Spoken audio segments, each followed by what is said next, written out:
जेबे मु ऑफिसरु आसे मते लागे कि मु मोर कर्तव्य करिछि। मु 8-10 घंटा ड्यूटी करिकि आसिछि। पैसा रोजगार करिबि, पिलामानकु स्कूल पठाइबि, किछि किणिबाको अछि तो किणिबि, आउ बाकी जहा मो हिसाब रे मोर कर्तव्य सेटा तो मु बहुत भल भाबरे करछि। पुनी कोन पाई तुमे एमिति होछो? अच्छा गोटे कथा कहतु, आपनकु घरे बसी जदि से सब मिलिबो जहा तांकु घरे बसी मिलुछि, आउ आपनकु घरे बसी सेही सब करिबाकु हेबो जहा इए घरे बसी करूछंती, आपनकु एही व्यवस्था ग्रहणीय हेबो कि? केबे भी हेबोनी। आपनकु जदि हेबोनी तेबे आपण काहेकि चाहुचंती कि तांकु हेउ ना केवल एथिपाई कि से महिला ही जन्म हिचंती? आमे केबे मानिबा कि महिला पछरे आउ मनीष आगे बोली?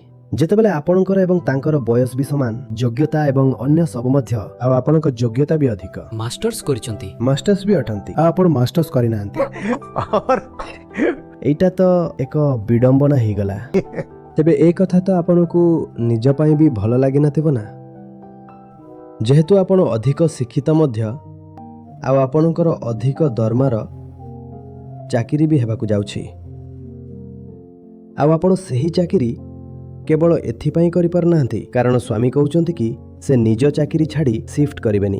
एइटा आपणकु निज पई तो ठीक लागि नथिबो ना? जेमिति निज पई ठीक लागुनी सेमिति ए दुहिंकु शिक्षा एवं संस्कार एया दियंतु कि जेतिकी जरूरी निज उपरे होउथिबा अन्याय को न सहिबा सेतिकी जरूरी अन्य काहा उपरे अन्याय न करिबा मध्य।